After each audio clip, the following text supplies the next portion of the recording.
The laughter hit her like a physical blow. Willa Mercer stood frozen in the middle of the Redemption Creek Market Square, her worn canvas basket clutched to her chest, her face burning as the sound washed over her from all sides. It was not the soft, uncomfortable kind of laughter that people quickly swallowed when they realized they had gone too far.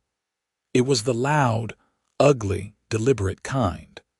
The kind meant to strip a person down to nothing right there in the open air, in front of God and everyone. "Look at her," called out Margaret Hollis from behind the dry goods counter, her voice carrying with the practiced ease of a woman who had spent 30 years making herself heard across crowded rooms.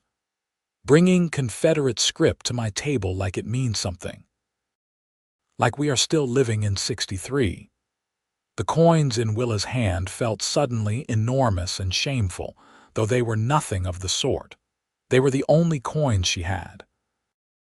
They were 3 months of careful saving, of mending other people's clothes until her fingers bled, of going without supper more nights than she cared to count. "I thought you said you had money," said a younger woman beside Margaret, Eleanor Hollis, her daughter, with her perfect braid and her store-bought dress. "Turns out you have garbage." The crowd in the square had that awful quality of a crowd sensing blood. People slowed. People turned. The butcher stopped wrapping his paper parcels. 2 men outside the saloon across the street straightened up to watch. Willa opened her mouth. She could not find a single word. The shame was a physical thing, pressing down on her throat from the inside. "Someone should tell the county about that shack she is living in," Margaret continued, addressing the crowd now, fully committed to the performance. "A widow living alone out there on the Mercer property like some kind of squatter on land she cannot even properly maintain. Half the fence is down. The well looks like it has not been cleared since the war. She probably came here thinking we would feel sorry enough to just give her the food." Eleanor said it with a smile, light and bored, the way people speak when cruelty costs them nothing. Willa's fingers tightened around the useless coins. She would not cry. She would not give them that. "Get out of my market," Margaret said, her voice dropping to something quieter and worse. "You are embarrassing yourself and you are embarrassing us." And then, from across the square, came a voice. It was not loud in the way that shouting is loud. It was loud in the way that thunder is loud, the kind of sound that comes from somewhere deep and certain, a sound that does not need to try because the authority behind it was not borrowed from anyone. "This woman is my guest." Every head turned. He was standing at the edge of the market square near the post where he had tied his horse, a bay gelding with a white blaze that had not moved an inch at the commotion. The man himself was tall in a way that was not exaggerated but simply factual, broad through the shoulders, with a sun-darkened face beneath the brim of a light-colored Stetson that had clearly seen many years of serious use. His eyes were a calm, steady gray, the kind of eyes that had looked at difficult things without flinching and had come out the other side without losing their steadiness. He wore trail clothes without apology, a canvas jacket, dark trousers, boots that were dusty but well made. He was walking toward them now. "Pierce Rowe," Margaret Hollis said, and for the first time in the entire exchange her voice had something uncertain in it. "Mrs. Hollis," he said pleasantly, as though they were simply exchanging greetings at church. He came to stand beside Willa, close enough that his presence beside her changed the entire geometry of the situation. "Whatever this woman needs, I am covering it. Put it on my account." "Mr. Rowe, you do not understand the situation." "I understand it fine," he said, still pleasant, still steady. He looked at Willa then, not with pity, which she could not have borne, but with a directness that was almost startling. "What were you shopping for, madam?" Willa stared at him. Her heart was still hammering from the humiliation of the last several minutes. and this new development had not quite reached the thinking part of her brain yet. She looked down at the list she had folded in her basket pocket, the list she had written by lamplight 3 nights ago, calculating every item twice. Flour, she said. Her voice came out steadier than she expected. Salt, cornmeal, baking powder, some coffee if it was possible. Put all of it together, Pierce Rowe said to Margaret Hollies, and the pleasantness in his voice had been replaced by something else, not anger exactly, but a kind of bedrock finality that made arguing with it seem like arguing with geography. And make sure the amounts are correct. I will be watching. He did not look away from Margaret Hollies while she assembled the order. He did not speak again. He did not need to. 3 weeks before that moment in the market square, Pierce Rowe had ridden into Redemption Creek, Colorado on a gray October morning in 1878 with a commission in his saddle bag and a month's worth of dust on his coat. He was 31 years old, which felt older some days than it did others, and he had been working as a surveyor and land assessor for the past 4 years, following a decade of doing harder things that he did not discuss in polite company. Redemption Creek sat in a long valley between 2 ridgelines of the Rocky Mountain foothills, and it was the kind of town that had sprung up during the silver rush of the early 70s, and then found itself slightly stranded when the richest vein gave out, populated by the people who had stayed when the easy money left, which was never quite the same as the people who had been there to begin with. It had a post office, a hotel that called itself the Continental, despite being a 2-story frame building with warped floorboards, a barber, a hardware store, 2 churches that did not speak to each other, and the Hollies Dry Goods and General Supply, which Margaret Hollies had run since her husband Clarence died in 1871, and which she ran with the confidence of someone who had never once questioned whether her opinion of other people's business was welcome. Pierce had taken a room at the Continental. His commission was to survey and formally document the boundary lines of 6 adjacent land parcels in the valley, 3 of which had disputed corners that had been generating low-level legal hostility between the neighboring families for the better part of a decade. It was careful, methodical work that suited his temperament. He liked the open land, liked the way it held still while he measured it. He had been doing this work long enough that the tools felt like extensions of his hands, the theodolite, the surveying chain, the field notebook where he recorded every measurement twice. On his second day in town, he had asked the hotel keeper, a thin, cautious man named Arthur Digby, about the parcels in question, and one of the names on his list had caught Arthur's attention in a particular way. "The Mercer property," Arthur said, running his finger along the edge of the registration counter as though inspecting it for dust. "That is a difficult situation. Thomas Mercer died about 2 years ago, fever, left a wife. She has been out there on her own since then, holding on to the property by her fingernails as far as I can tell. Margaret Hollies has been trying to get the bank to move on the outstanding debts, but so far the woman has kept current somehow." "What is her name?" Pierce asked.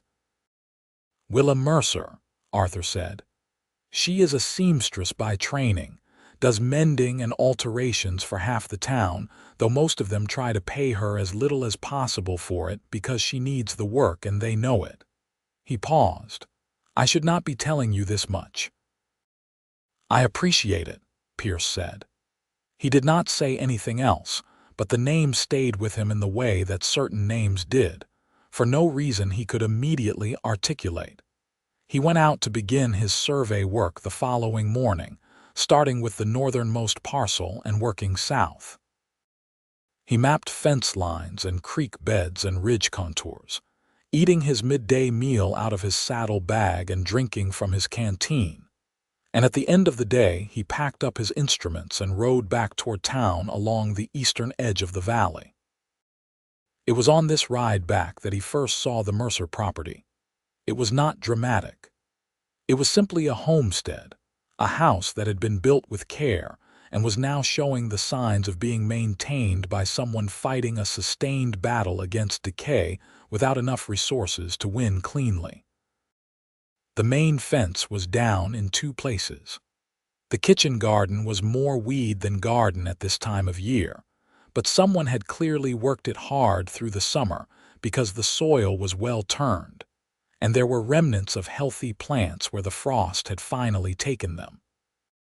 A clothesline stretched between 2 posts near the house's east wall, and on it hung 4 white shirts, 2 pairs of trousers and a dress, none of which belonged to the same person, which told him that someone was taking in mending. He did not stop. He was not the kind of man to impose himself without reason. But he looked, and he noticed, and the picture stayed with him. He worked his way through the survey over the following week and a half, staying methodical, taking no shortcuts. On the 4th day, he needed to cross the Mercer property to measure a disputed corner marker that sat on the eastern edge of her land. He had ridden up to the house to ask permission first, which was both the legally correct approach and simply the right thing to do. Willa Mercer came to the door before he was halfway across the yard, which told him she had heard the horse and come to see, which told him she was watchful, which made complete sense for a woman living alone on an isolated property. She was not what he had expected, though he could not have said precisely what he had expected. She was younger than Thomas Mercer's widow had sounded in Arthur Digby's telling, perhaps 26 or 27, with brown hair pulled back from a face that was clean-featured and serious, and showed the marks of the last 2 years in the way that certain kinds of difficult living left marks, not harshly, but honestly. Her eyes were dark, a very deep brown that was almost black in the shadow of the doorway, and they were looking at him with a wariness that was not unfriendly, but was absolutely not going to trust him until he had earned it. "Mr. Rowe," she said, before he could speak. Arthur Digby sent word that a surveyor would be coming through. "That is right," he said, removing his hat. "I need to reach the corner marker at the east edge of your property. The Calloway parcel adjoins yours there, and there has been a dispute about the placement." "I know about the dispute," she said. "James Calloway has been pushing that fence line 6 inches every spring for 3 years. She said it without drama, simply as a fact. "Go ahead and measure it. If your measurements prove the original placement was correct, I would appreciate a copy of your findings." "You will have it," he said. He measured the corner. The original marker was correct. James Calloway had moved the fence line 9 inches to the west, which over the length of that fence translated to a not insignificant amount of land. He documented everything carefully, photographed the marker with his field camera, and wrote up his findings that evening in his hotel room with the kind of thoroughness that he knew would matter later when someone tried to argue with the numbers. He brought Willa Mercer her copy the next morning. She read through it at the kitchen table, her elbows on the worn surface of the wood, her brow slightly furrowed with concentration. He stood near the door.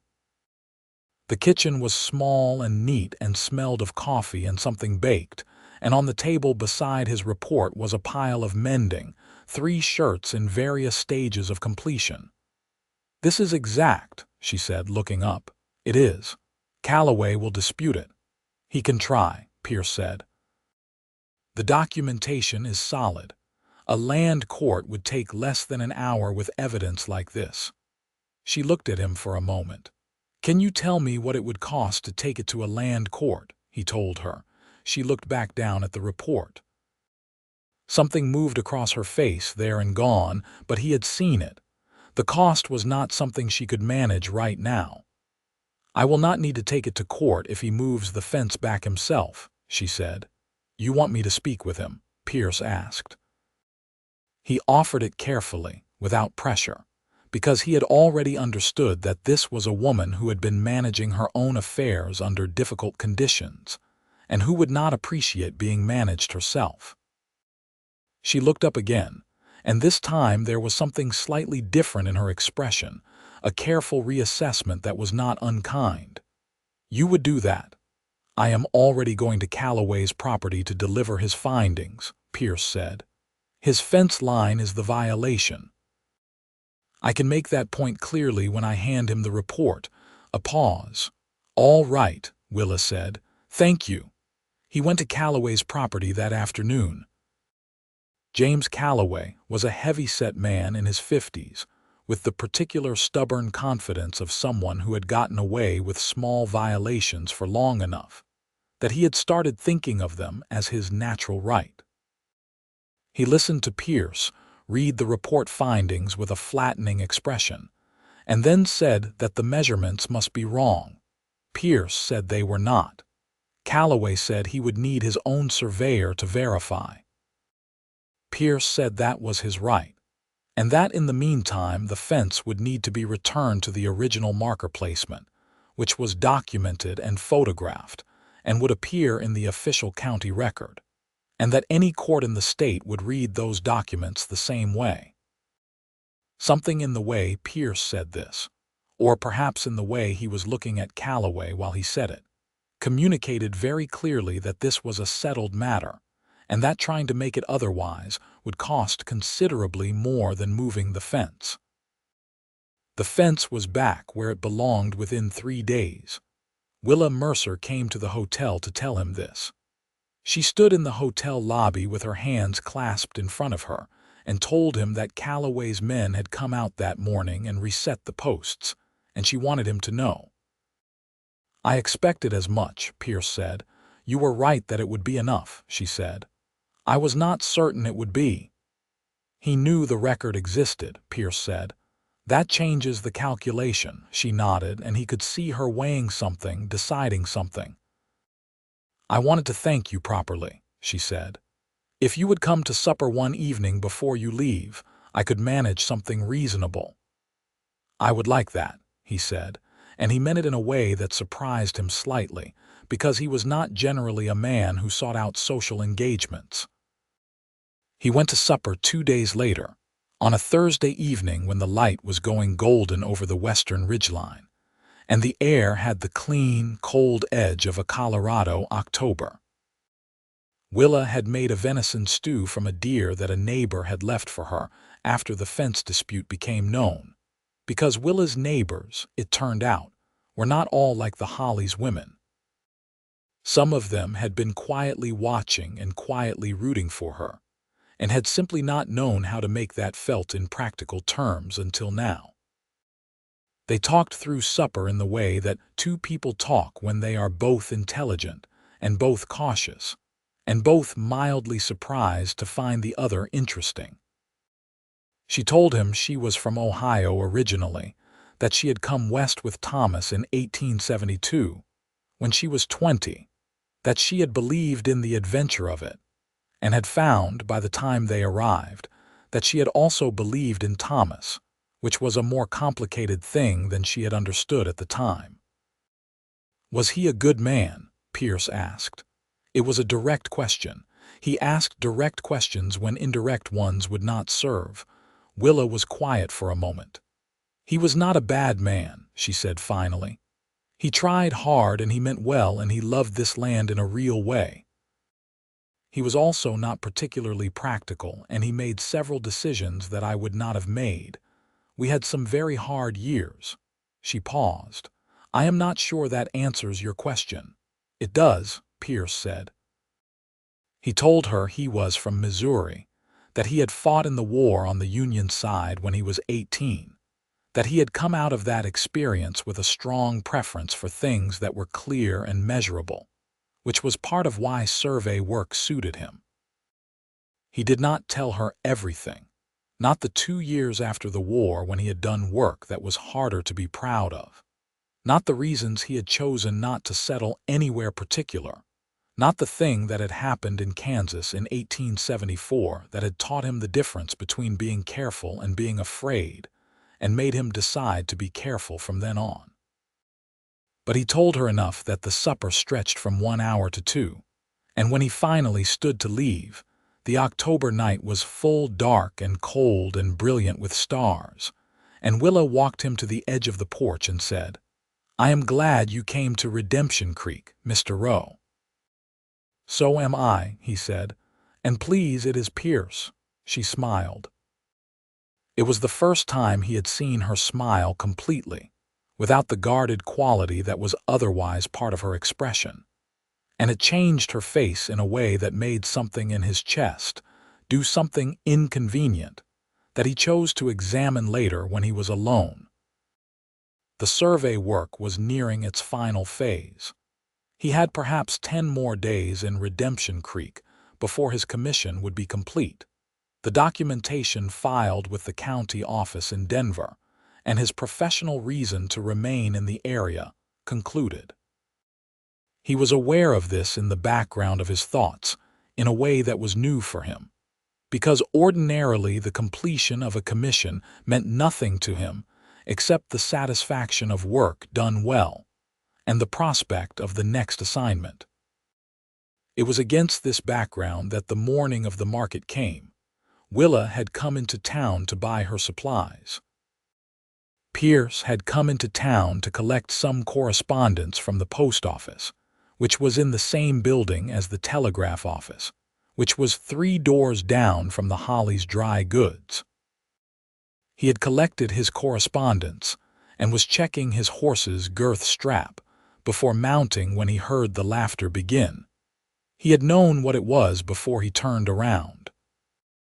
He had grown up hearing laughter that sounded like that, the specific acoustic quality of people being cruel in a public place with an audience, and it made something ancient and flat come into his chest. When he turned and saw Willa Mercer standing in the middle of the square with her canvas basket and her coins and her burning face, something made a decision in him that came from somewhere below the level of deliberate thought.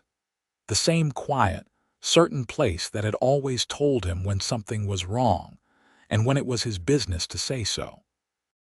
He stepped away from his horse and he said it clearly enough for the entire square to hear it. "This woman is my guest." He watched the words land. He watched Margaret Hollies go uncertain and then comply. He watched Willa's face cycle through shock and something else that he would think about afterward. He stood beside her while Margaret assembled the order, flour and salt and cornmeal and baking powder and, yes, the coffee. He paid from his own pocket, cash money, which was what he always used and which Margaret Hollies could not criticize without criticizing herself. When it was done and the parcels were packed and there was nothing left for Margaret to do but hand them over, she did it in the silence of a woman who had already lost the room and knew it. Pierce carried the parcels to his horse and tied them securely. Then he turned to Willa, who was standing 3 feet away looking at him with an expression he could not entirely read. "I will ride them out to your property," he said, "unless you have other business in town." She opened her mouth and then closed it. He could see her working through something, independence warring with practicality, maybe something else as well. "I have a delivery to make," she said finally. 3 shirts for the Benton family. It will take me an hour." "I will wait," he said. She looked at him for one long moment. "You did not have to do that," she said. Her voice was even, but he could hear what was underneath it. "I know I did not have to," he said simply. She held his gaze for another second, and then she nodded and turned to walk toward the Benton house with her chin up and her back straight. And he watched her go, and then went to find somewhere to sit and be patient, which was a thing he was very good at.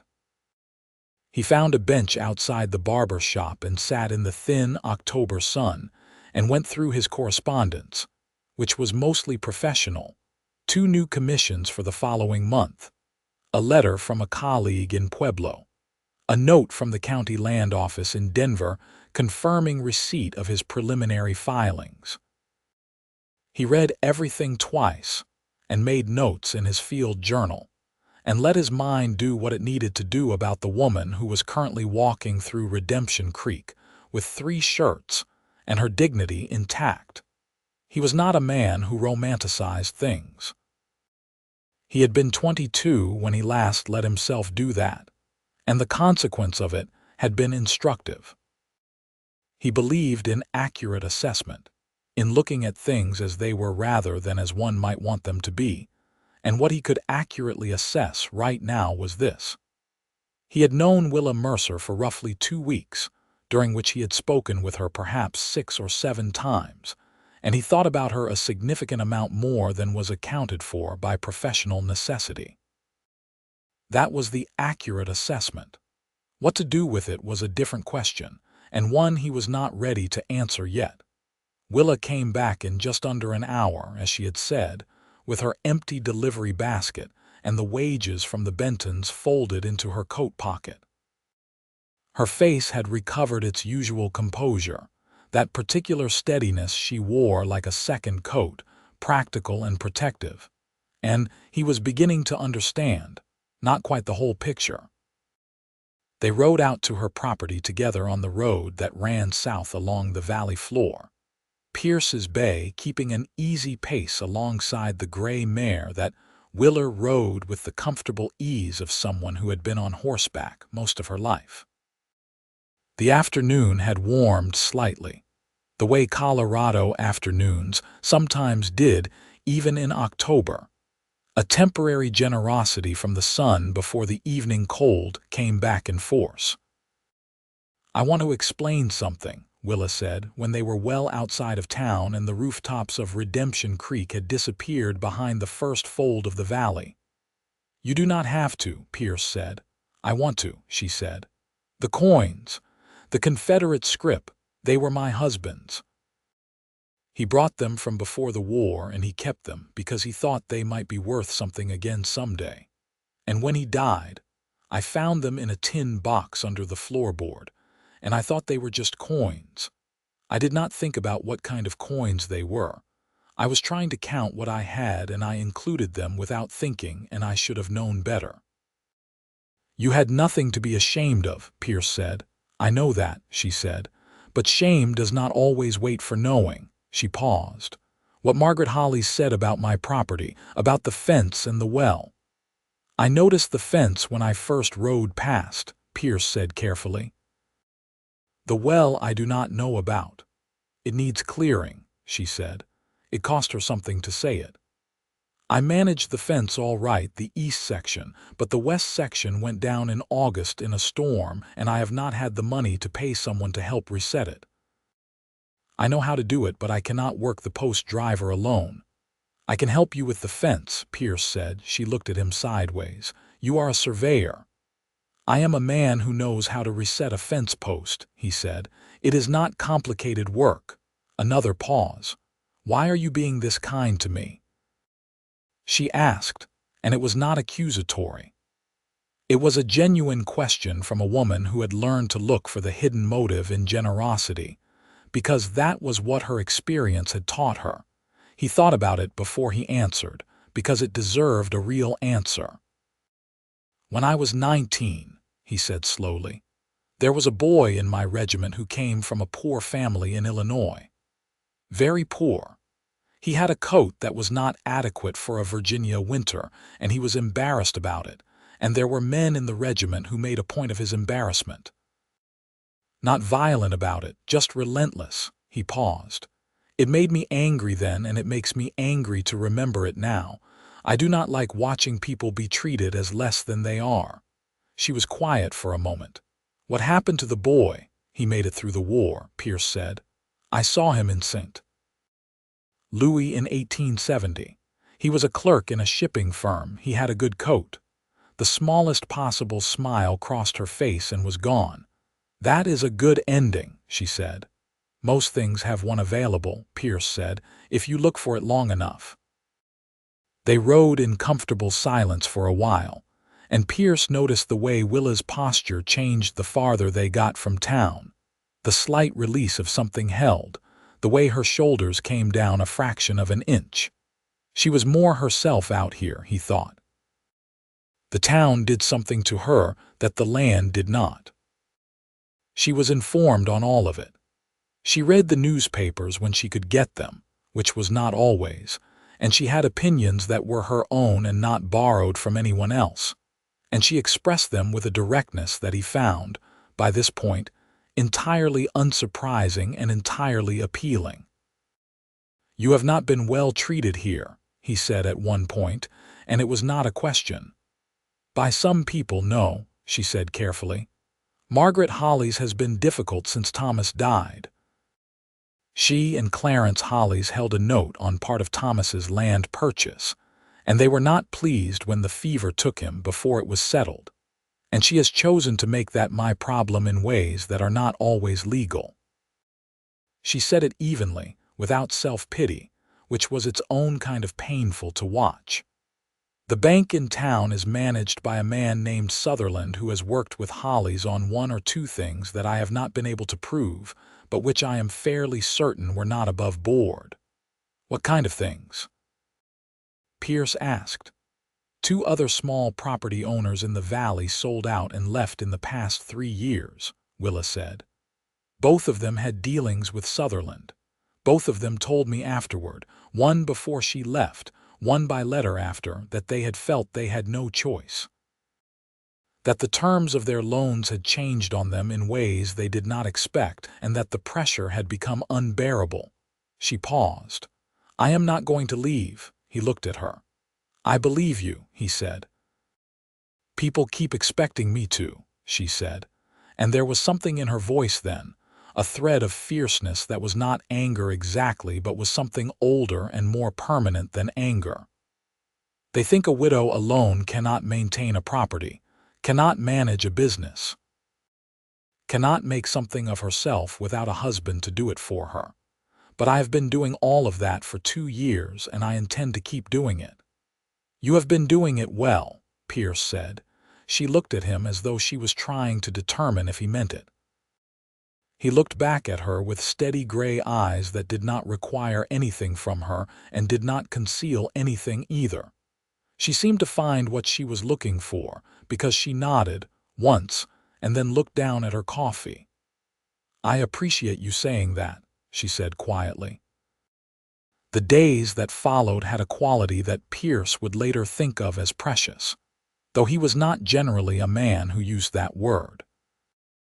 He had 3 survey parcels left to document, and his work route happened to bring him past the Mercer property each morning and evening, which was genuinely a function of geography and not contrivance, though by the 3rd day he admitted to himself that he would have found a reason regardless.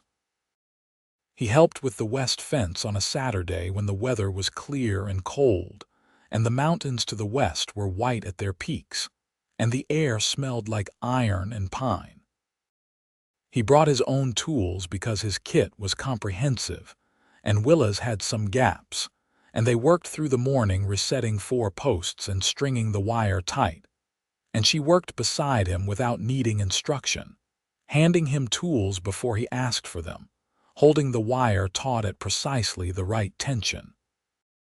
She was strong in the economical way that comes from years of physical work done consistently, and she did not pretend to be less capable than she was, which he appreciated in a way he could not have fully explained. At midday, she made sandwiches from bread she had baked that morning, and they sat on the back step in the cold sun and ate in comfortable quiet. A pair of magpies argued in the cottonwood by the creek. A hawk moved in a slow circle over the ridgeline to the east. "I used to think that silence between people was awkward," Willa said, watching the hawk. "It is with most people," Pierce agreed. She glanced at him. "It is not with you." "No," he said. "It is not." She looked back at the hawk. "Why is that, do you think?" He thought about it genuinely. "Because neither of us needs the other to fill up the space," he said finally. "Most people talk to manage their own discomfort. You and I are both comfortable with silence, so the silence is just silence." "That is exactly it," she said, sounding slightly pleased that he had put it into words, and then neither of them said anything for a while, and the hawk spiraled higher and the magpies finally reached some agreement and fell quiet. And the moment was so entirely sufficient in itself that Pierce felt something in him settle. A tightness he had been carrying so long he had stopped noticing it, releasing by a small but real degree. He cleared the well on Sunday afternoon while she worked at her mending on the porch in the thin sunlight. This was not strictly necessary for his survey work, and both of them knew it, and neither of them said so. The well needed clearing, he had the equipment, and so he cleared it. He worked methodically, drawing up the accumulated sediment and debris with the bucket and rope, checking the integrity of the casing, confirming the water level and quality. When it was done, he pumped a cup of fresh water and brought it to the porch for her inspection. She tasted it, set the cup down on the porch railing, and looked at him with an expression that was doing several things at once. "Thank you," she said, and there were several layers of meaning in those two words that both of them understood without discussion. "You are welcome," he said. There were 5 days left in his commission when the thing with Sutherland happened. Pierce had gone into town on Tuesday morning to send a telegram to the county office, and on his way out, he stopped into the Continental's small lobby to speak with Arthur Digby about something routine. And Arthur, in the slightly furtive way of a man carrying news he has been told not to carry, told him that the First Territorial Bank of Redemption Creek was in the process of moving against the Mercer property debt. "What do you mean, moving against it?" Pierce said, keeping his voice level. "Sutherland," Arthur said, keeping his own voice low and his eyes on the lobby door. "He has been talking to Hollies, something about a clause in the original loan documentation. He is saying the whole note comes due at once, not in installments, and that the widow Mercer is in default on the whole amount." He paused. "It is not right, Mr. Rowe. I have heard enough to know that much, but Sutherland has a lawyer and Hollies has money and the widow Mercer has neither." Pierce thanked Arthur Digby. He went out to his horse. He stood for a moment in the street with the October wind coming down off the ridgeline, thinking with the careful, systematic precision that he applied to all complicated problems. He had in his commission bag the complete and formally documented survey of every parcel in the valley, including the Mercer property. That documentation included boundary lines, acreage calculations, and land valuations that he had completed as a standard part of his assessment. The Mercer property, based on his calculations, was worth considerably more than the outstanding debt on it, and the documentation to support this was signed, dated, and prepared to county standards. He also had, in the inner pocket of his canvas jacket, a letter of professional standing from the Colorado State Surveying Office that described his credentials and authority in terms that were legally significant. And he had, because he was methodical, and because something had told him early in this process that things in this valley were not entirely above board, made a point of filing preliminary copies of his survey findings directly with the county recorder's office in Denver via the last postal delivery, so that no local interference could affect the official record. He had not done these things for Willa specifically. He had done them because they were the right way to do his job, but they were now, he realized, the most useful tools he possessed. He went to the First Territorial Bank of Redemption Creek. Sutherland was a man in his mid-50s with city manners, and a coat that said he thought of himself as a different kind of person than the people he dealt with. He received Pierce in his office with the careful courtesy of a man who suspected he was about to have an inconvenient conversation and was preparing to make it brief. Pierce sat down without being invited to and put his field bag on the desk and opened it and took out the survey documentation for the Mercer property. "I am completing my commission for the county," Pierce said. "The Mercer parcel documentation is final, and has already been filed with the county recorder in Denver. I wanted to make certain you had access to the complete valuation, since I understand you are reviewing the status of the property's loan. Sutherland looked at the document. He did not touch it. The valuation is not the issue, he said carefully. The valuation is always the issue when there is a foreclosure question, Pierce said pleasantly. Because if the property is worth significantly more than the outstanding debt, a court will look very carefully at the circumstances under which foreclosure is being pursued. It suggests that the motivation for foreclosure is acquisition of an undervalued asset rather than recovery of a legitimate debt. Silence. That would be of interest, Pierce continued, in the same pleasant tone, to the county land court, and potentially to the state attorney general's office, which has been very active in 1878 regarding predatory lending practices against property owners in newly surveyed territories. This was largely true. There had been some activity in this direction. Pierce felt comfortable representing it as more active than it perhaps was. Sutherland's face had gone through several things while Pierce was speaking. It had arrived at a particular flatness that Pierce recognized as the expression of a man running calculations. There is no foreclosure proceeding, Sutherland said finally. There was a question about the loan structure that is being reviewed internally. Good, Pierce said pleasantly. I am glad to hear that. In the interest of full documentation, I will note in my county filing that I had this conversation with you and that you confirmed the loan is current and under standard terms. He paused. Is that an accurate representation? A long pause. Yes, Sutherland said. Very good, Pierce said, and collected his documents and stood up. He rode out to the Mercer property that afternoon. Willa was in the kitchen garden, turning over the frost-killed bed for winter, her breath misting in the cold air. She straightened when she heard the horse and waited, and he dismounted and walked toward her, and she read something in his face and said, "What happened?" He told her, precisely and completely, everything Arthur Digby had told him and everything that had been said in Sutherland's office. He left nothing out because she deserved the complete picture. She listened without speaking, her gardening gloves in her hands, her dark eyes steady. He will not actually let it go, she said when he finished. He will be more careful, Pierce said. And he knows the documentation exists, and he knows I am in contact with the county office. That changes his risk calculation significantly. For now, she said. Yes, he said. For now, he paused. There are things you can do that would make the position more permanent. Filing the survey findings yourself as a formal reference document, having a lawyer in Denver review the original loan terms, keeping the payments current and documented to the day.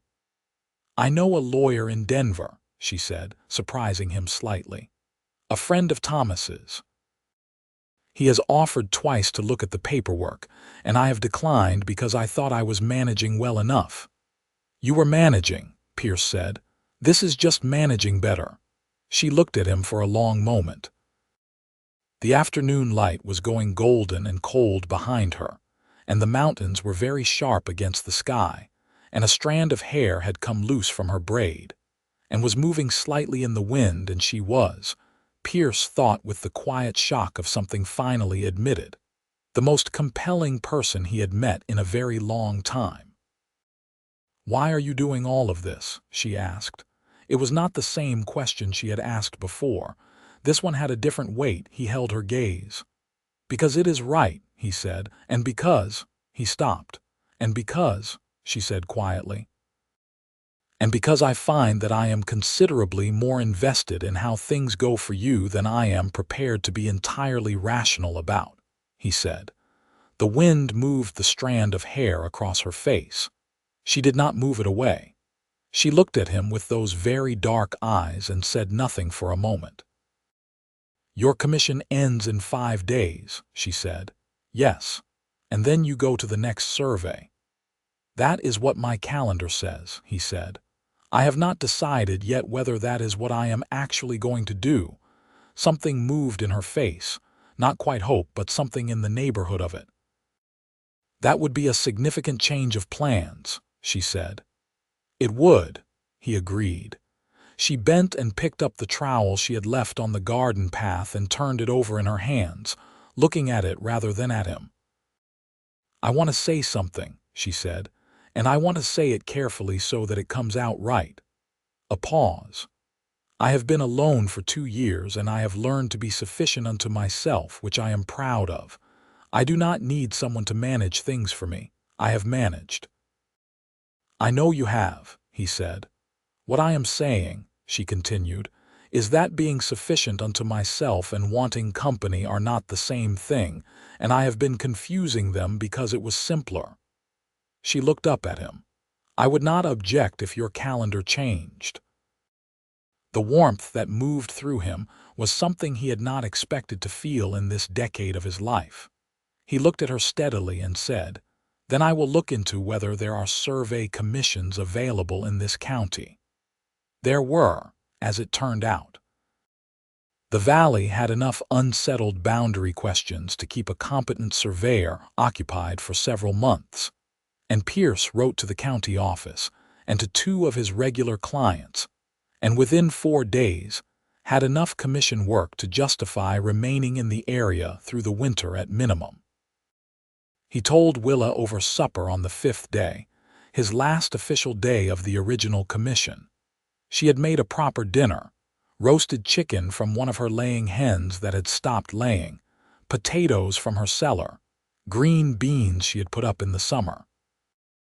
The kitchen was warm and smelled extraordinary, and there were 2 candles on the table, which was either completely natural or indicated that she had thought about the evening in advance, and he chose not to examine which too closely, because both possibilities pleased him. I will be staying, he said when they sat down. She smiled. The full one without the guarded quality. I am glad, she said. They talked through the meal with the ease of people who had already passed the stage of careful self-presentation, and arrived somewhere more comfortable, though still with enough between them that had not yet been said to keep the conversation interesting. He told her more about Missouri, about his mother who had been a schoolteacher, and who had given him his appetite for reading and his belief that precision in language mattered. He told her about his brother Daniel, who was still in Missouri and who ran a small farm and who Pierce wrote to irregularly and felt guilty about not more often. She told him about her own family in Ohio, her father who was a doctor and her mother who had a talent for mathematics that the world had no use for in a woman, and who had poured it into managing the household accounts with a ferocious accuracy that Willa had inherited. She told him about coming west at 20 and the first year of it, which had been hard and astonishing in equal measure. The size of the sky and the violence of the weather and the particular loneliness of a land that did not care about you the way the established places back east seemed to care. The way old things accumulated a kind of attention that new things had not yet earned. Thomas was not suited to it, she said, without blame but without softening it either. He loved the idea of the West, but the reality of it wore on him in ways he could not quite recover from. By the time he got sick, he was already changed from who he had been. I think the fever just finished something that the land had started. And you, Pierce said, were you suited to it? She considered this with genuine attention. I was terrified for the first 2 years, she said, and then I was not. And then Thomas died and I was terrified again, but differently, more specifically, about specific things that could be addressed one at a time. She paused. I think I am suited to it. I think I am becoming more suited to it. The land does not scare me anymore. No, he said. I believe that. After dinner, he helped her clear the table, which she tried to discourage, and he did anyway without making a project of it. And she made more coffee, and they sat by the small fire in the front room and talked until the candles were low and the fire had gone to coals.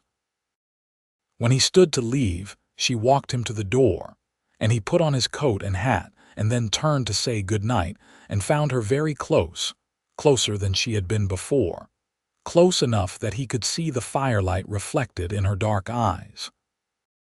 He said, "I should tell you that I am not a man who is careless with things." "I know that," she said. "What I feel about you is not careless," he said. She reached up and put one hand flat against his chest, over the canvas of his jacket, and looked up at him and said, "Neither is what I feel about you." He covered her hand with his own, gently, and stood there for a moment with the cold coming in around the door frame and the fire at their backs, and something enormous and quiet happening between them. He kissed her forehead, slowly, and then her cheek, and then he stepped back before he could be less careful than he intended to be and said good night. She smiled. "Good night, Pierce." He rode back to town in the cold dark, with the stars enormous overhead, and the mountains black against the sky, and something in him that had been quiet for a very long time making a good deal of noise.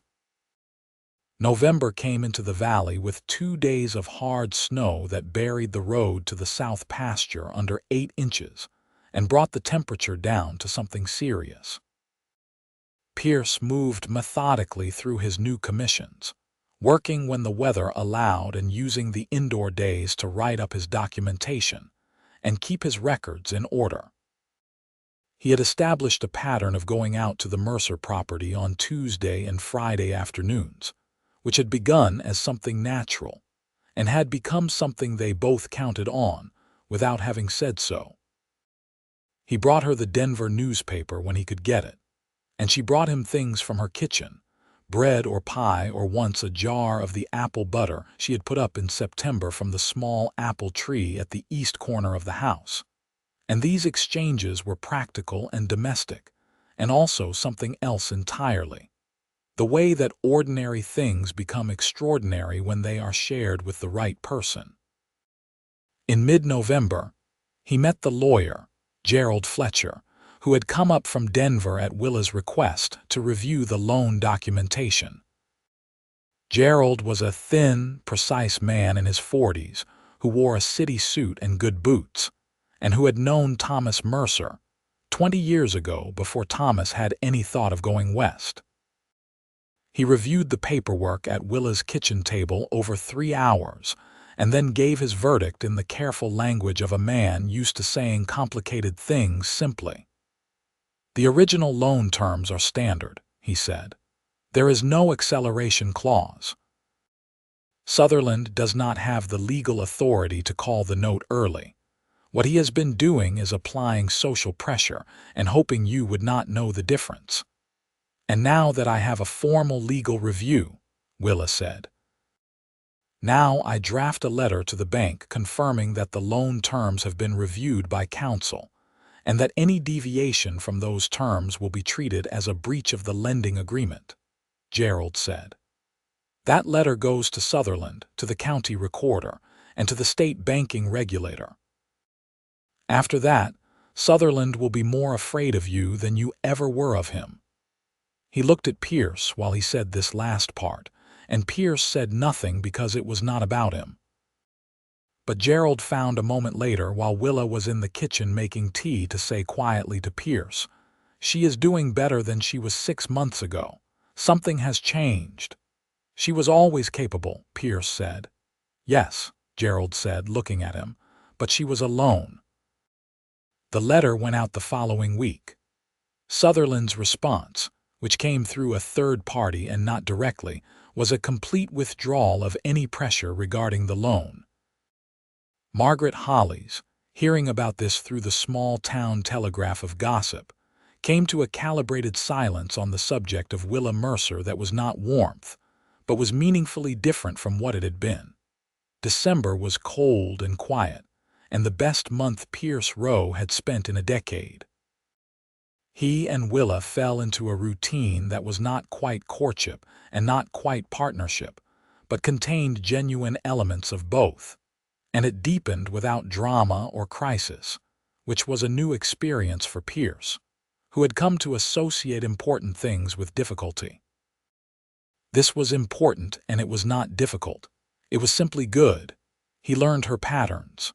The way she was quiet in the morning and more talkative by afternoon. The way she read with her left hand tucked under her right elbow. The way she laughed at unexpected things, and not at things that were obviously supposed to be funny. The way she looked at the mountains when she came out in the morning, the same checking-in look every day, as though confirming they were still there and properly arranged. She learned his. The way he double-checked every figure, not because he distrusted himself, but because precision was a value rather than a necessity.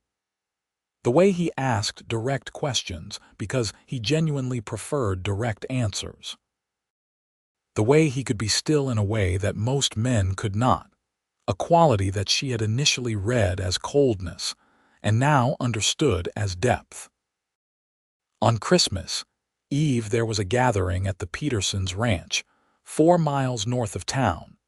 The Petersons being the family who had sent the venison in October, and who were among the people in the valley who had been watching Willa's situation with quiet approval.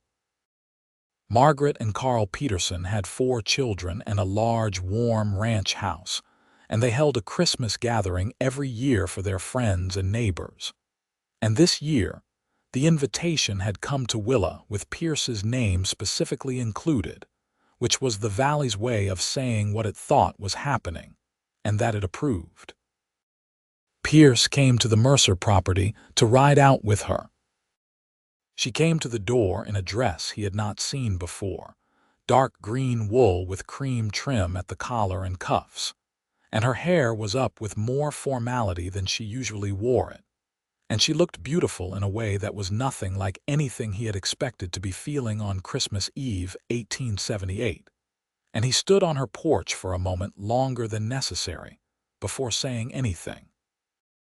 "You look wonderful," he said. She looked at him, evaluating whether he meant it, and found that he did, and said, "Thank you. You look very proper." "I made an effort," he said, which was true. He had his good coat on, and he had had his boots resoled in November with new leather, and he had visited the barber that afternoon. They rode to the Petersons through the cold dark, the horses breathing great plumes of steam in the freezing air, the snow creaking under the hooves, the stars so close and bright that they seemed to belong to this particular night rather than to any general sky. Willa rode beside him with the ease she always had on horseback, and they talked about small things, the Peterson children and what she had heard about the spring planting conditions, and a book she had just finished reading and what she thought of it. The gathering was warm in every sense. There were perhaps 20 people in the Petersons' long front room, neighbors and their families, children running with the particular energy of children who have been promised something tomorrow, the smell of food and wood smoke and pine, someone at the piano playing hymns badly enough to be charming. Margaret Peterson, who was a comfortable, shrewd woman in her 40s who had built a successful ranch with her husband over 20 years of serious work, took Willa's coat and hugged her and said she was glad she had come, and then looked at Pierce with frank assessment and said she needed someone worth her time. "She did not need anyone," Pierce said, "but I am grateful for the company." Margaret Peterson looked at him for a moment and then smiled. "You will do," she said. She caught him watching. Her expression did something quiet and private that was for him specifically, not quite a smile, something more internal than that, and then she turned back to her conversation. They rode home under those same enormous stars, and at the turn in the road where the Mercer property gate came into view she said, without preamble, "Pierce." "Yes," he said. "I think I am in love with you," she said. She said it the way she did most things, directly and without decoration. but he could hear underneath it the particular vulnerability of someone who has said something true and irretrievable. He pulled his horse up, and she did the same, and they were still on the snow-covered road with the cold air around them and the gate ahead, and the house lights showing amber through the kitchen window. "Willa," he said. "You do not have to say anything," she said, and her voice was still steady, but he could hear the effort it was costing her. "I did not say it to require anything from you. I know," he said, "but I want to say something." He looked at her in the starlight. "I have been in love with you since you told me the Callaway fence had been moved 6 inches every spring for 3 years, and that you had been watching it happen and counting. I did not say so then, because I am a careful man, and I was not sure yet whether I was the right thing for your life." She looked at him. "Are you sure now?" "I am very sure," he said. She reached across the distance between the horses, and he took her hand, both of them gloved against the cold, and they held on for a moment in the middle of the dark road with the stars overhead and the mountains all around and nothing between them that needed to be said. "Come inside," she said. "I will make more coffee." "Yes," he said. They sat by the fire in the front room, and the coffee was not the point of it, and they talked and were quiet in the way they were always quiet. And at some point in the late hours, he put his arm around her on the settee, and she leaned against his side, and they watched the fire go low. "Stay," she said very quietly. It was an offer and a question simultaneously. "Not yet," he said equally quietly. "Not until I have asked you something first." She lifted her head to look at him. "Properly," he said. She searched his face. Then she settled back against his side. "All right," she said. "When you are ready." He was ready 6 days later in the first week of the new year, 1879. He had ridden into Denver in late December for 2 days to finalize his commission filings and to call on a jeweler there, because he wanted to do this correctly, and he did not want to do it with anything borrowed or makeshift. He found a ring with a small garnet, dark red and precise, set simply in silver, which seemed right for a woman who wore simple things but well-made ones, who did not want ornament but did not refuse beauty. He came back to Redemption Creek on a January afternoon when the snow was thick on the ground, and the sky was the particular flat white of a rocky mountain winter, and the air was cold enough to make breathing a conscious activity. He went to the Mercer property. She was on the porch when he rode up, wrapped in her heavy coat, shaking out a braided rug with the efficiency of someone who does physical tasks with full attention. She saw him and stopped. Something in his approach or his expression told her this was different from the usual visit. He dismounted and tied his horse and walked up to the porch and stopped at the bottom step. "I need to ask you something," he said. She set the rug down carefully against the porch rail. "All right," she said. He took the small box from his coat pocket. "I am a surveyor," he said, "which means I measure things and I record what I find. I have been measuring this situation for 3 months and I have found the following things." He opened the box. "I have found that you are the most honest person I know, and that you are braver than most people I have known in a life that has included some genuinely brave people, and that you are funny in a way that surprises me regularly, and that being in a room with you makes every other room feel less interesting by comparison." He paused. "I have found that I want to spend the rest of my life on this land with you if you will have me." She came down the porch steps in 2 strides and stopped in front of him, very close, and looked at the ring and then at him. "Yes," she said, simple and direct the way she always was. "Yes." He put the ring on her finger. The garnet was dark red against the cold pale of her skin, and it was exactly right. She put both hands on his face and kissed him, not carefully or guardedly but fully, and the cold was all around them and neither of them noticed. The winter continued. rich and productive in ways that had nothing to do with weather. They were married in March, on a Saturday when the first tentative thaw was suggesting itself in the valley. Not spring yet, but the idea of spring, the light having that slightly warmer quality that the body recognizes before the mind does. The ceremony was at the smaller of the two churches, the one whose minister, Reverend Holland, was a quiet and dignified man who married them with the kind of simplicity they both preferred. No flourish, no theater, just the words that needed to be said clearly and meant. Margaret and Carl Peterson stood up with them. Arthur Digby came. Gerald Fletcher had ridden up from Denver specifically for it. There were perhaps 30 people in the church, the neighbors and acquaintances who had been watching and hoping and who arrived with the pleased satisfaction of people who have been right about something. Margaret Hollies did not come, which was the expected thing, and nobody mentioned it.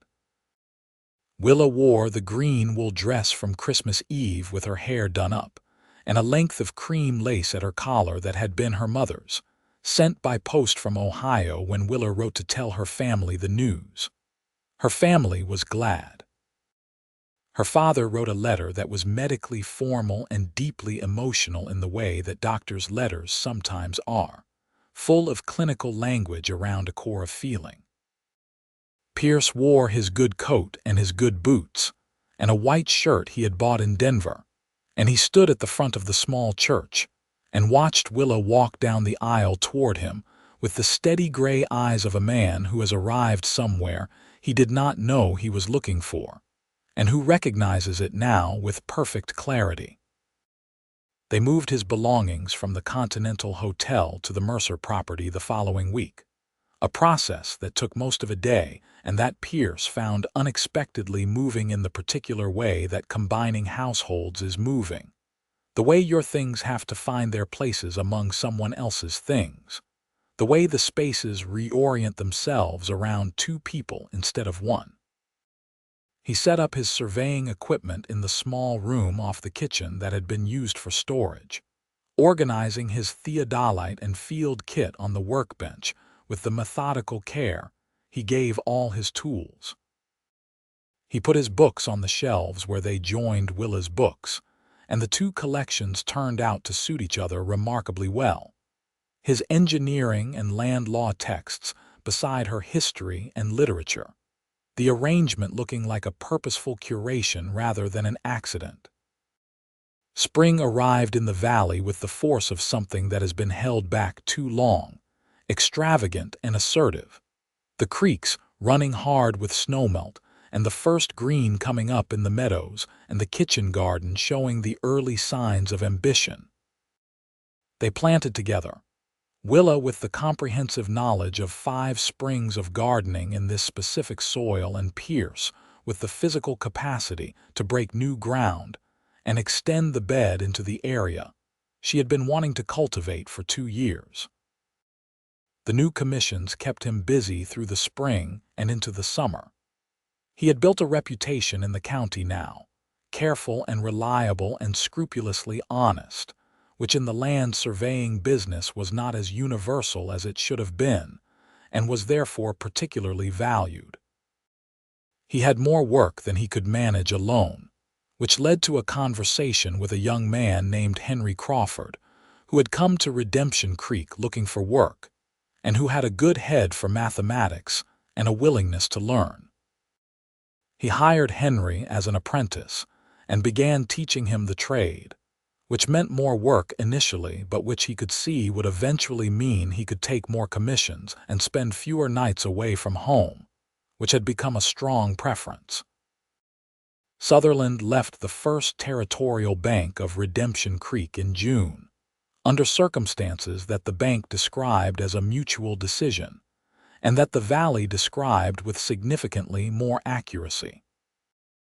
A new bank manager came from Colorado Springs, a competent and straightforward man named Robert Hale, who reviewed the existing loan portfolios and settled several outstanding concerns with a businesslike directness that was a sharp contrast to his predecessor.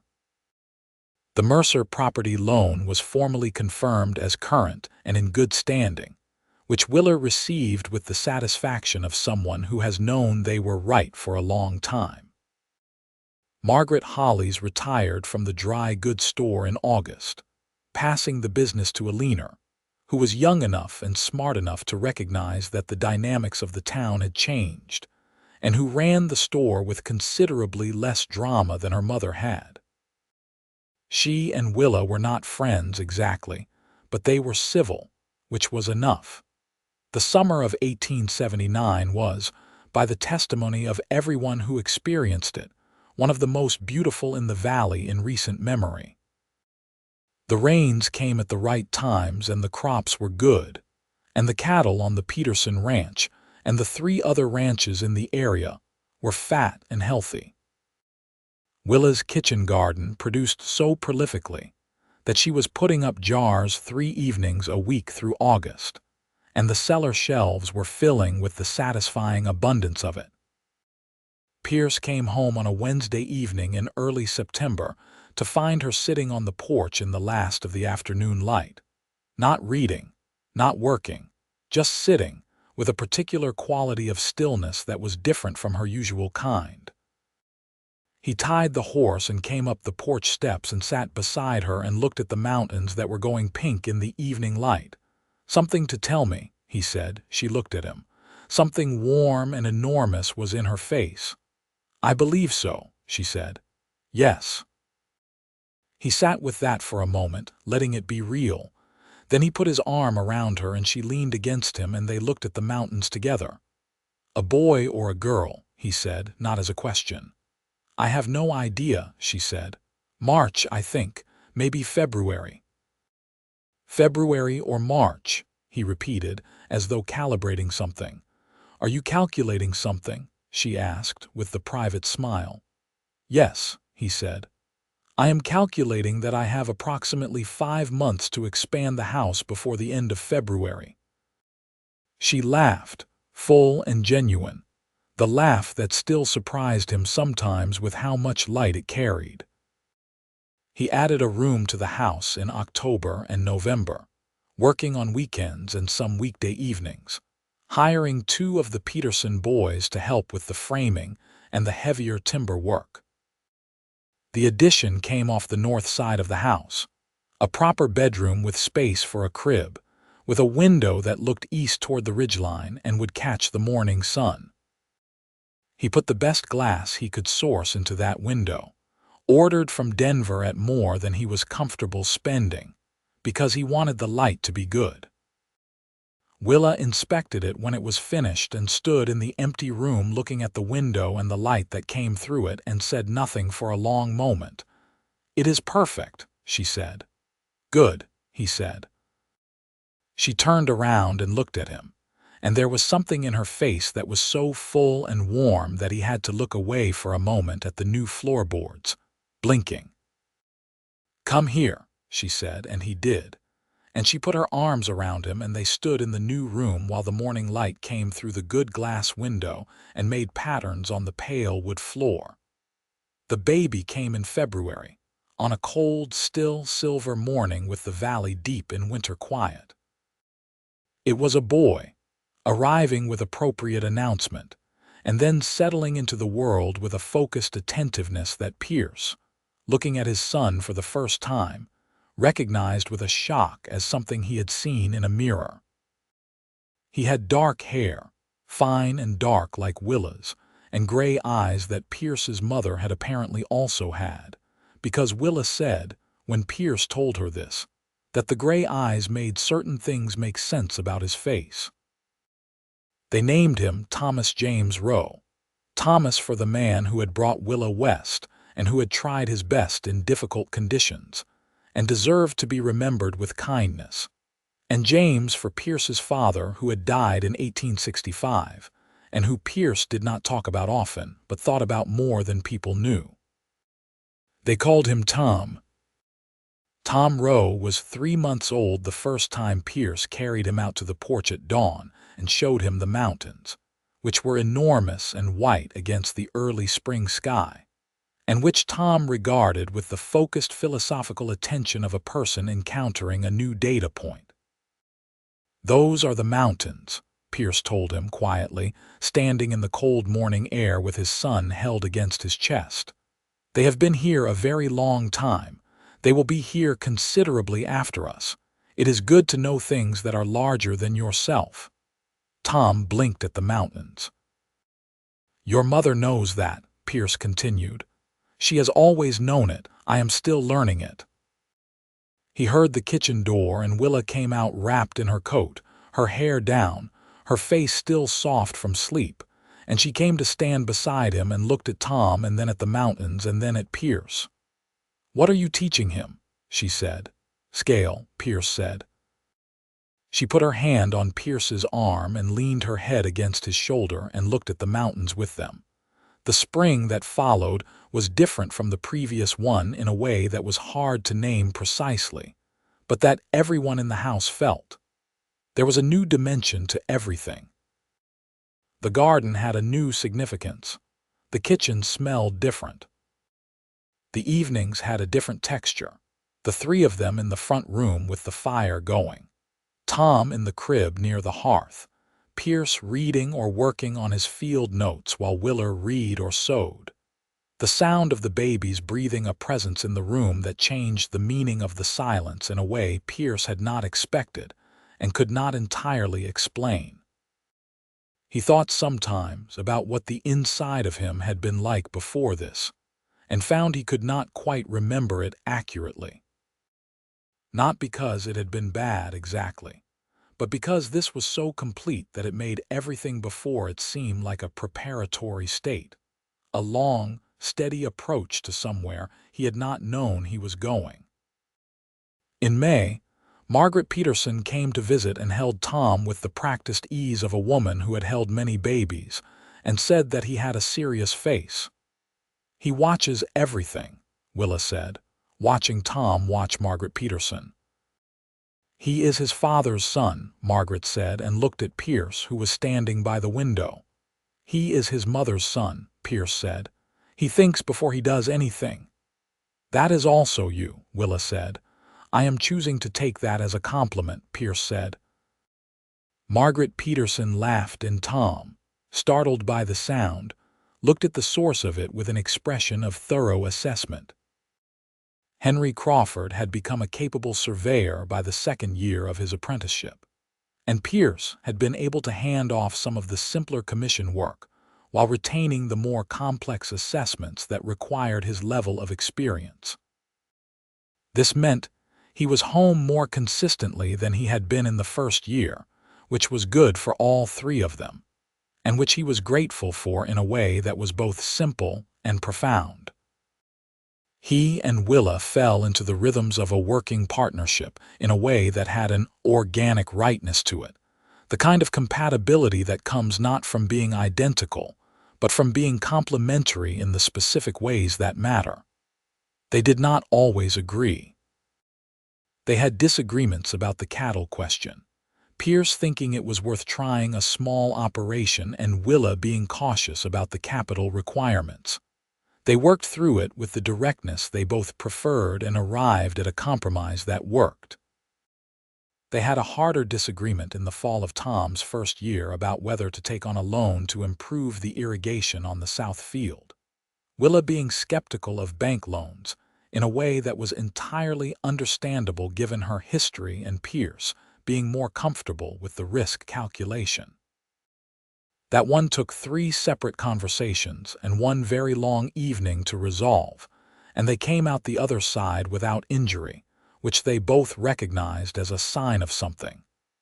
The second baby came 2 years after Tom, in March of 1882. A girl this time, arriving with considerably less drama than her brother had managed and settling into her new circumstances, with the unruffled equanimity of someone who had already decided things were going to be fine. They named her Clara May Rowe, Clara for Pierce's mother and May for the spring, which was where she had arrived at the early edge of it. Tom was 2.5 and regarded his sister with an expression that Pierce documented internally as cautious optimism, which gradually, over the following weeks, became something closer to proprietary protectiveness. Willa, watching Tom sit beside Clara's crib and describe to her in earnest, if largely unintelligible, terms the nature of the mountains visible through the east window, said to Pierce very quietly, "He got that from you." "What specifically?" Pierce asked. "The explaining things to people," she said. "The belief that information is helpful." "It is helpful," Pierce said. "Yes," she said, "it is." Clara grew with the focused efficiency of a person who has somewhere to be. By 6 months she was sitting up with the assistance of her father's hand. By 8 months she was sitting without assistance, and looking around with bright, interested eyes that were brown like her mother's. She laughed early and easily, and laughed at different things than Tom had laughed at, which was a continued source of interest to Pierce, who found the empirical study of infant development genuinely fascinating, and who had more than once caught himself recording observations in the margin of his field journal, before remembering that this was not, technically, a professional document. The Mercer property was no longer simply surviving. They were not wealthy. They were not supposed to be. They were comfortable in the way that people are comfortable when they have worked for what they have and know how to keep it and trust each other completely. In the summer of 1883, Redemption Creek held its first official county fair, a 2-day event in late August that took over the market square and the adjacent fields and drew people from across the valley and beyond. There were competitive displays of produce and livestock and handwork and baking. There was a band from Colorado Springs. There was a horse race that Pierce watched with the considering eye of a man who knows horses and who had definite opinions about the outcome. Willa entered 3 pieces of seamstress work in the handwork competition: a dress she had made for Clara, a pair of men's shirts of her own design, and a quilted coverlet that she had been working on for the better part of the winter. She won 2 of the 3 categories and came second in the 3rd, and she stood in the market square with her ribbons and her children and her husband, and smiled the full smile that Pierce had first seen more than 5 years ago on a porch in October, and that still did the same thing to his chest every time. "I want a photograph," she said. There was a photographer set up at the fair, a man with a large camera and the patient manner of someone accustomed to standing in one place for long periods. They stood in front of the photograph man's arrangement, all 4 of them. Tom stood very straight with his father's serious expression. Clara, who was a year and a half, sat on Willa's arm and regarded the camera with focused interest. Pierce stood beside his wife with his hand at her back. When the photograph came a week later, developed and printed by the photographer and sent to the hotel for collection, Pierce sat with it at the kitchen table and looked at it for a long time. He was looking at evidence. The same thing he always collected: accurate, documented, irreversible. Willa came and looked over his shoulder. Neither of them said anything. They did not need to. The market square in Redemption Creek continued to exist as it always had, with the Holly's dry goods and the hardware store and the post office and the barber shop and the Continental Hotel with its warped floorboards. People came and went. Seasons turned. Things changed and did not change. There was one change that was remarked upon consistently by the people who remembered the previous arrangement. The widow Mercer, who had stood in that same square 5 years ago burning with shame while the Holly's women made a theater of her poverty, now came to that market with her husband beside her and her children, and her quiet confidence, and the knowledge that the land was hers and the accounts were settled, and the work was good, and the life she was living was entirely her own. Margaret Holly's had retired south to live with a cousin in Pueblo, which was generally considered to have improved the local atmosphere. Eleanor Hollies, behind her dry goods counter, greeted Willa Rowe with genuine civility when she came in, because Eleanor had understood, in the particular way of people who are smart enough to update their assessments, that she had been on the wrong side of something once, and that there was nothing to be done about it now except to be different going forward. Willa bought her flour and her salt and her coffee with her own money, paper money, the current kind, and she paid without ceremony and thanked Eleanor with the easy politeness of a woman who has no score to settle. Pierce was waiting outside with Tom, who was attempting to explain to his father the precise reason that one of the horses tied at the post was clearly superior to the other three, on evidence Tom found self-evident. "The legs," Tom said. "The proportion," Pierce agreed. "And the eyes," Tom said. "The way it looks at things." "That is harder to measure," Pierce said, "but it matters," Tom said, with the firmness of a 5-year-old who has not yet learned to doubt his own perception. "Yes," Pierce said, "it does." Willa came out with her parcels and Pierce took them from her. And she took Clara from the arrangement Pierce had made to carry the baby on his back, which Tom had designed, and Pierce had constructed from rope and canvas, and which had been Tom's greatest engineering achievement to date. She settled Clara on her hip, and Clara immediately grabbed a handful of Willa's hair with the purposeful grip of an 18-month-old, who considers her mother's hair a personal possession. They walked to the horses together, the four of them, in the October light that came down the valley between the ridgelines and made everything gold and specific and real. "She has your grip," Pierce told Willa, watching Clara maintain her hold on the hair with serene determination. "She has your persistence," Willa said. "Tom has your eyes," Pierce said. "Tom has your curiosity about everything," Willa said. "He will be a surveyor." "Or something better," Pierce said. "Is there something better?" Willa asked with the private smile. He looked at her in the October light, with their children and their horses and the market square behind them where something had started 5 years ago that had turned into everything. "No," he said. "I do not think there is." She laughed, and the sound of it went up into the clear, cold air of the Colorado afternoon and disappeared into the enormous sky. And the mountains stood where they always stood, patient and permanent, and large enough to put everything else in proper perspective. He took her hand as they reached the horses, her gloved hand in his, and she leaned her shoulder briefly against his arm in the easy way of two people who have been doing this long enough that it is entirely natural, and who find that it has not lost any of its meaning for being natural. Tom was already at his horse, waiting with the patient propriety of a boy who has been taught that you wait for everyone before you mount, and looking at the mountains with those serious gray eyes. "Ready," Pierce said. "Ready," Willa said.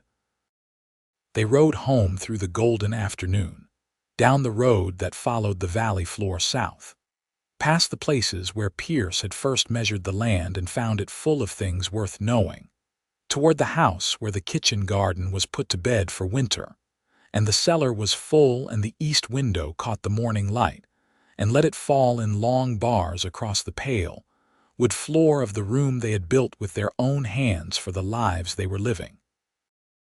Clara fell asleep on the ride, as she usually did, her small head against her mother's chest.